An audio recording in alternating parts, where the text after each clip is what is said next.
சில நாட்களுக்கு முன்பு என் மருத்துவர் எனக்கு பெட் சிடி ஸ்கேன் எடுக்க வேண்டும் என்று சொன்னார்.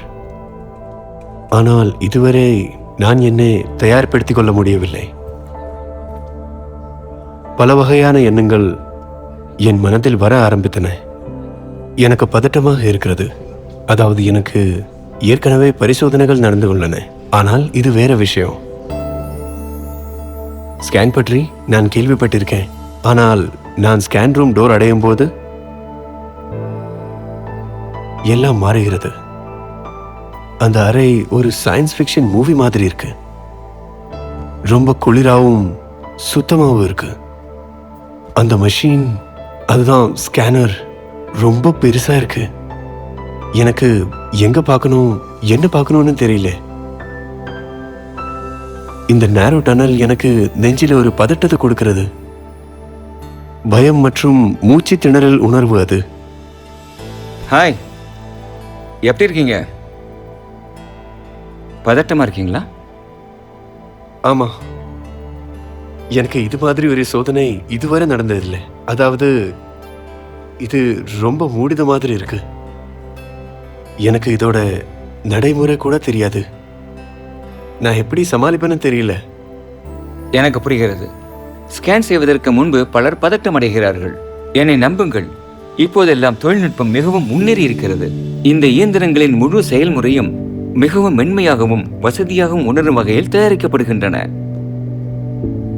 வாங்க.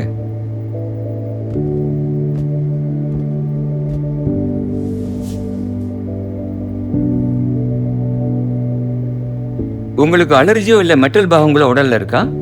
இல்ல, எனக்கு எந்த அலர்ஜியோ மெட்டல் பாகங்களோ இல்லை. ஆனா மெட்டல் பாகங்களோ உள்ள நோயாளிகளுக்கு ஸ்கேன்ல ஏதான ப்ராப்ளம்ஸ் உண்டா? இன்று டெக்னாலஜி எல்லா பேஷண்ட்ஸையும் ஸ்கேன் செய்ய வசதி பண்ணிருக்கு. வயசு, அளவு, கிளினிக்கல் கண்டிஷன்ஸ், மெட்டல் இம்ப்ளான்ட்ஸ் எல்லாத்துக்கும் சேர்த்து தான்.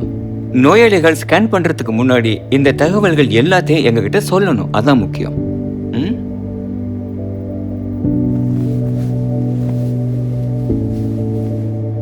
பெட் சிடி ஸ்கேனர்கள் வேகமானது மட்டுமல்ல, நீங்க கேள்விப்பட்டதை விட ரொம்பவே துல்லியமான முடிவுகளை தரக்கூடியவை. ஓகே, ஒவ்வொரு ஸ்கேனும் பண்ணதுக்கு முன்னாடி மருந்தோ ரசாயனமோ செலுத்துறது அவசியமா? சில சோதனைகள் மருத்துவர்கள் இயல்பான மற்றும் அசாதாரண நிலைகளை வேறுபடுத்தி பார்க்க சில உறுப்புகள், இரத்த நாளங்கள் அல்லது திசுக்களை முன்னிலைப்படுத்த கான்ட்ராஸ்ட் மீடியாவை பயன்படுத்துகின்றன. ஆனால் புதிய முன்னேற்றங்கள் குறைந்த அளவிலான கான்ட்ராஸ்ட் மீடியா மற்றும் கதிர்வீச்சை அனுமதிக்கின்றன. அவர் பேசியது நன்றாக இருந்தது. ஒருவேளை அவர் பேசும் விதம் மற்றும் தொழில்நுட்பத்து மீதான அவரது நம்பிக்கை காரணமாக இருக்கலாம். தனிப்பயனாக்கப்பட்ட ஸ்கேன்கள் பாரம்பரிய ஸ்கேன்களை விட மிகவும் துல்லியமாகவே இருக்கும். நிலையான ஸ்கேன்களை போலன்றி புதிய தொழில்நுட்பம் பேஷண்ட் டேபிள் தொடர்ந்து நகரும் போது படங்களை பெற அனுமதிக்கிறது. கவலைப்பட வேண்டாம், இயந்திரத்தின் மேம்படுத்தப்பட்ட வேகம் ஸ்கேன் நேரத்தை குறைக்கிறது. நீங்கள் இங்கிருந்து விரைவாக செல்லலாம். நல்ல விஷயம் என்னவென்றால், வேகம் அதிகரித்த போதிலும் ஸ்கேனர்கள் தொடர்ந்து உயர்தர படங்களை உருவாக்குகின்றன. இப்போது நான் எதிர்பார்த்ததை விட மிகவும் சௌகரியமாக உணர்ந்தேன். உள்புற டிசைன் நான் சிக்கிக்கொள்ளாத அளவுக்கு இருந்தது. மென்மையான வெளிச்சம் சுரங்கப்பாதை உணர்வை எனக்கு தரவில்லை. சூப்பரா ஒத்துழைக்கிறீங்க. இன்னும் கொஞ்ச நேரம் தான். வேற ஏதாச்சும் வேணும்னா சொல்லுங்க. எனக்கு ரொம்ப நிம்மதியா இருந்துச்சு. அந்த டெக்னீஷியன் நான் நலமான கேட்டுக்கிட்டே இருந்தாரு. அடிக்கடி கேட்டாரு,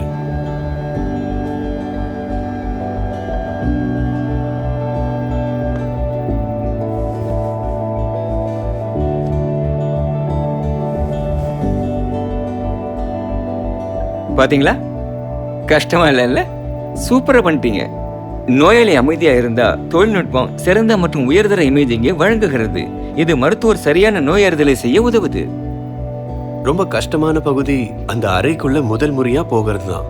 உள்ள போய் டெக்னாலஜி எவ்வளோ அட்வான்ஸ் ஆயிடுச்சுங்கிறத புரிஞ்சுக்கிட்ட பின்னாடி என்னோட பயம் குறைஞ்சிடுச்சு. அப்புறம் எல்லாம் விரைவா எளிதா முடிஞ்சிடுச்சு. வாங்க. இது இவ்வளோ சீக்கிரம் நடந்ததுன்னு என்னால நம்பவே முடியல. உண்மையை சொல்லணும்னா நான் நினைச்ச மாதிரி எதுவும் இல்லை. எந்த காரணமும் இல்லாம நான் பயந்தேன். ஆனா அது வழக்கமான ஒண்ணுதான். அது செயல்முறையும் ஒரு பகுதி தான். என் பயங்களை எதிர்கொள்ள முடிஞ்சதுல நான் மகிழ்ச்சி அடைகிறேன். நான் செயல்முறையை புரிஞ்சிக்க வேண்டியிருந்தது. ஏன்னா தெரிஞ்சுக்கிறது நிம்மதியா தருது.